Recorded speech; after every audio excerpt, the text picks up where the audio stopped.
बिलमंगल ठाकुर।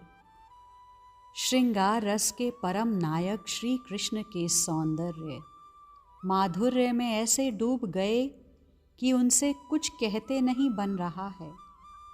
वो मुस्कुराते हैं, वो हंसते हैं, वो बहुत कुछ कहना चाहते हैं अपने प्राण प्रिय नवल किशोर के सौंदर्य के लिए, किंतु उनकी वाणी अवरुद्ध हो जाती है। वो फिर कुछ बोलना चाहते हैं, लेकिन क्या बोलें? इनका सौंदर्य तो क्षण क्षण बढ़ता ही जा रहा है। अभी जैसा था, क्षण में ही वो बहुत बहुत बढ़ गया। वो सौंदर्य माधुर्य जितना देखो और अनुपम, अद्भुत, विलक्षण। बिलमंगल क्या कहें? हे केशव, मैं क्या कहूँ आपके सौंदर्य विषय को लेकर। आपके सौंदर्य का वर्णन करना चाहती है मेरी रसना, किंतु आपका रूप रस इतना अद्भुत है कि मेरी रसना पंगु हो जाती है। वो कुछ नहीं बोल पाती। बिलमंगल आश्चर्य से देखते हैं। उनकी वाणी ही नहीं, अब तो बुद्धि भी काम नहीं दे रही। मन की गति अवरुद्ध हो गई है। बिलमंगल के कुछ समझ में नहीं आ रहा। जो मन सदा सदा से महाचंचल रहा है, वो रुक गया। वो अब कहीं नहीं जा रहा। उसे दूसरी जगह लगाना चाहो, फिर भी मन नहीं लग रहा। मन को यही रस राज भा गया है। वो अब योगियों की भांति अमन की स्थिति में पहुंच गया है, जहां मन है और नहीं भी। हे केशव, तुम्हारे मुख चंद्र का वर्णन मैं क्या करूं? तुम्हारे मुख में जो कांति है वो अपूर्व है, ऐसी कभी देखी ही नहीं गई। बिलमंगल कहते हैं।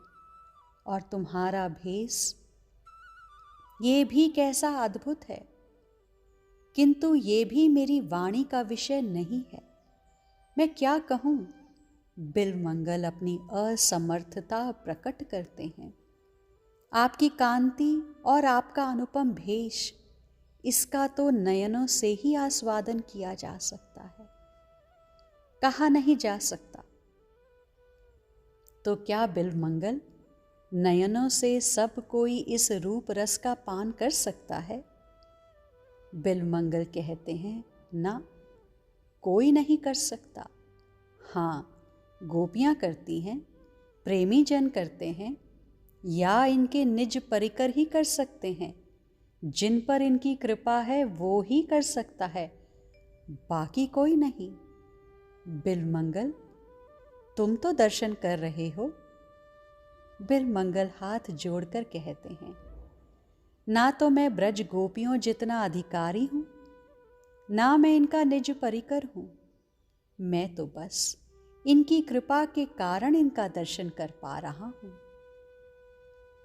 बिलमंगल ये कहते हुए भाव में भर जाते हैं। उनके नयनों से अश्रु झरने लगते हैं। वो कहते हैं, मेरा कोई अधिकार नहीं है इन पर। इस बिलमंगल का कोई अधिकार नहीं है।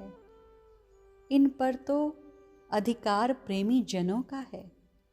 मेरा अधिकार तो बस इतना ही है कि मैं इन चरणों में बारंबार प्रणाम करता हूँ। मैं इन नवल किशोर को बारंबार प्रणाम करता हूँ। बिलमंगल साष्टांग लेट जाते हैं नवल किशोर के चरणों में और जय हो बोलने लगते हैं। अत्यंत सुंदर प्रसंग। क्या शिक्षा है यहाँ पर कि हमारा कोई बल नहीं, ये सब कृपा से हो रहा है। और इस कृपा को मनाते रहें, बार बार प्रणाम करते रहें, बार बार गुणगान करते रहें, नाम जपते रहें और कृपा मनाते रहें। आभार प्रकट करते रहें कि हम में कोई बल नहीं, कोई सामर्थ्य नहीं, कोई योग्यता नहीं, फिर भी श्री कृष्ण करना अमृत जैसे ग्रंथ का श्रवण करने का सुअवसर प्राप्त हो रहा है। जो श्लोक स्वयं श्री कृष्ण को अति प्रिय हैं, जो उनके कर्णों में अमृत घोलते हैं, उन प्रसंगों को हम सुन पा रहे हैं। ये कृपा नहीं तो क्या है। जहाँ वाणी मौन हो जाती है, जहाँ सिर्फ और सिर्फ इन नयनों से ये रस पिया जाता है, इस हृदय में ये झांकी दर्शन किया जाता है, वहाँ बिलमंगल ठाकुर जी की सानिध्य में हम आ पहुँचे हैं। ये लाडली लाल चाहते हैं तभी हम यहाँ आए हैं। जो भी श्रवण कर रहे हैं इस प्रसंग का, अत्यंत सौभाग्यशाली हैं। पूर्ण कृपा है उन पर। आइए इस कृपा को मनाएं और खूब नाम जपें। केयम कांति केशव त्वमुखेन दो, कोयम वेश कापि वाचाम भूमिः, सेयम सोयम स्वदता मंजललिस्ते, भूय भूय भूयशस्त्वाम नमामि। आज के लिए इतना ही। शेष आगे। श्री राधा।